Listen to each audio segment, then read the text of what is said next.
ਭੱਠੀ ਵਾਲੀਏ ਚੰਬੇ ਦੀਏ ਡਾਲੀਏ ਨੀ ਪੀੜਾਂ ਦਾ ਪਰਾਗਾ ਭੁੰਨ ਦੇ ਤੈਨੂੰ ਦੇ ਹੰਝੂਆਂ ਦਾ ਪਹਾੜਾ। ਤੇ ਆ ਤੁਹਾਨੂੰ ਇੱਕ ਬੜੀ ਨਾਯਾਬ ਚੀਜ਼ ਦਿਖਾਉਣ ਲੱਗਾ ਜਿਹੜੀ ਪਿੰਡਾਂ ਦੇ ਵਿੱਚੋਂ ਖਤਮ ਹੋ ਚੁੱਕੀ ਹੈ, ਭੱਠੀ। ਮੈਂ ਵੀ ਆਪਣੇ ਬਚਪਨ ਦੇ ਵਿੱਚ ਵੇਖੀ ਤੇ ਮੈਂ ਬੜੇ ਅਰਸੇ ਬਾਅਦ, ਬੜੇ ਵਰਿਆਂ ਬਾਅਦ ਮੈਂ ਭੱਠੀ ਵੇਖ ਰਿਹਾ। ਮਾਂ ਹੋਰਾਂ ਨੂੰ ਵੀ ਵੇਖ ਕੇ ਬੜੀ ਖੁਸ਼ੀ ਹੋਈ। ਮਾਂ ਜੀ ਕੀ ਹਾਲ ਚਾਲ ਨੇ ਤੁਹਾਡਾ? ਤੇ ਕਿੰਨੀ ਦੇਰ ਤੋਂ ਤੁਸੀਂ ਇਹ ਕੰਮ ਕਰ ਰਹੇ ਜੇ? ਅਸੀਂ ਇੱਥੇ ਪਹਿਲੇ ਸੰਦੇ ਇੱਥੇ ਹੀ ਆ, ਉਦੋਂ ਦੇ ਸਾਡਾ ਮਾਂ ਪਿਓ ਵੀ ਇਹ ਕੋਈ ਕੰਮ ਕਰਦਾ ਸੀ। ਅੱਛਾ। ਤੇ ਅੱਗੋਂ ਅਸੀਂ ਵੀ ਇਹ ਹਾਂ।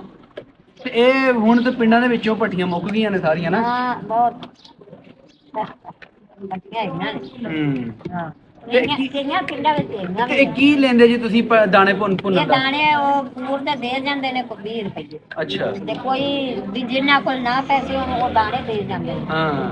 ਤੇ ਕੋਈ ਆਟਾ ਦੇ ਜਾਂਦੇ ਨੇ। ਹਾਂ ਮਤਲਬ ਸਰਕਟ ਚੱਲਦਾ ਹੈ। ਹਾਂ ਆਟਾ ਕੋਈ ਚਲੋ ਜਿਉਂ